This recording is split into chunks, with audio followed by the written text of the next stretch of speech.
In the quiet suburb of Cottage City, Maryland, nestled between the rows of brick homes and tidy streets, an ordinary family once lived through an extraordinary nightmare.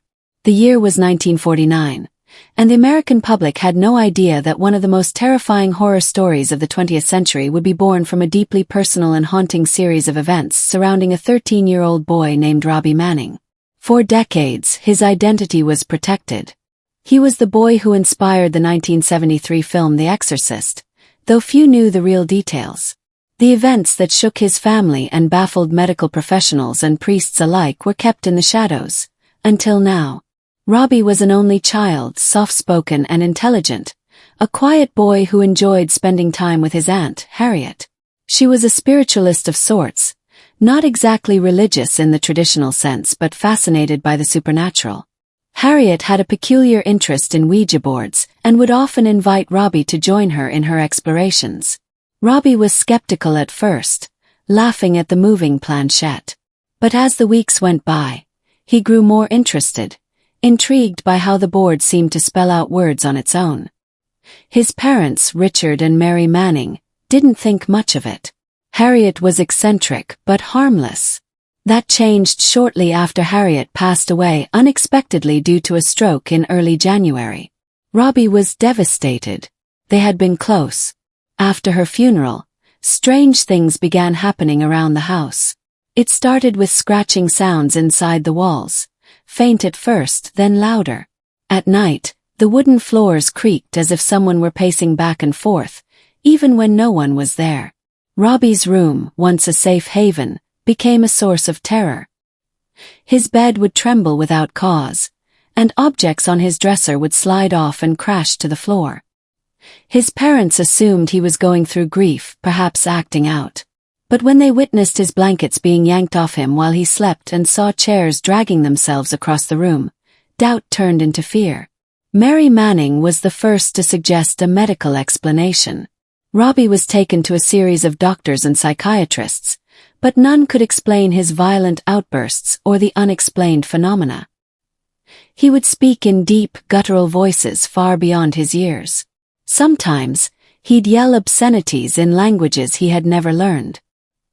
He became violent, scratching his own body and tearing at his clothes.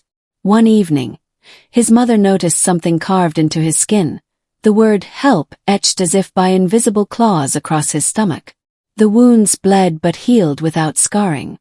It was around this time that Richard Manning, a practical man, began to consider what he had always dismissed, that something evil had attached itself to their son. Desperate, they turned to their local Lutheran pastor, Reverend Luther Miles Schultz. Schultz spent time with the boy, observing his behavior. He witnessed the bed shaking, the boy speaking in Latin, and books flying off shelves.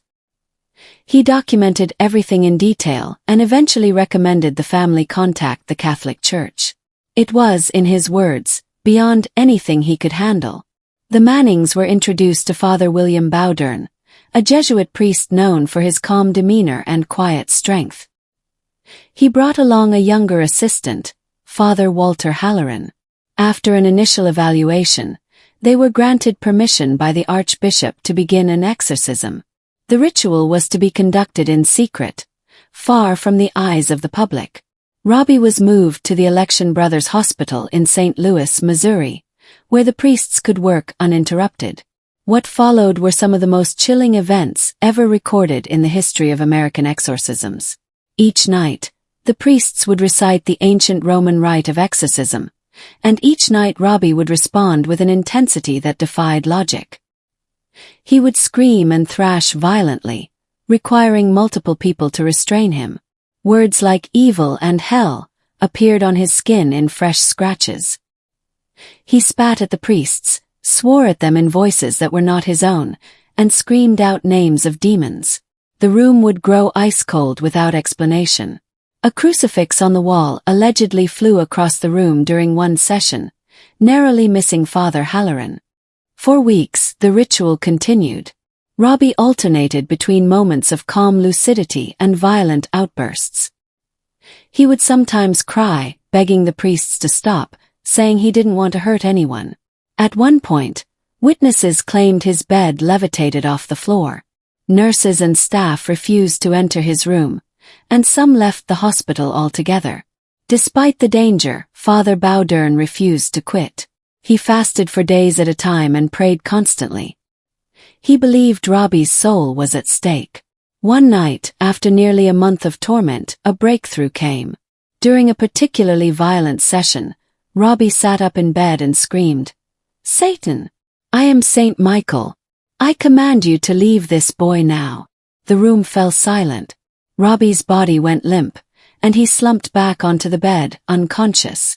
When he awoke, he remembered nothing. The priests watched him closely for days. The scratches stopped. The voices ceased. The nightmares were gone. The exorcism had succeeded. Robbie Manning returned to his life with no memory of the events. His parents, grateful but shaken, swore never to speak of what had happened. The church kept the details hidden, citing privacy and the boy's future. Father Bowdern and Father Halloran resumed their priestly duties, never seeking fame or recognition. In fact, the official church documents never referred to Robbie by name, using the pseudonym Roland Doe to protect his identity. Years later, a writer named William Peter Blatty came across Father Bowdern's account of the exorcism. Intrigued, he turned it into a novel, The Exorcist, which was published in 1971. The book became a bestseller and was adapted into a film just 2 years later, shocking audiences around the world. The movie featured a young girl named Reagan, but the inspiration had always been the real-life story of Robbie Manning. Blatty kept many details fictional, but the core of the story, the priest, the exorcism, the demonic possession, all stemmed from the haunting that took place in that quiet Maryland neighborhood. Over the years, researchers, skeptics, and paranormal investigators tried to uncover the full truth.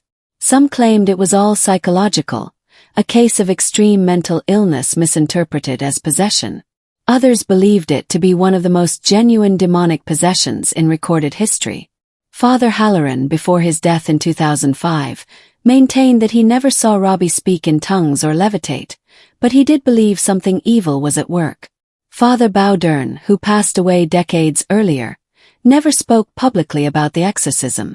In recent years, through leaked documents and the testimonies of those close to the case, Robbie's real name has been confirmed, though many still refer to him as Roland Doe out of respect for his privacy.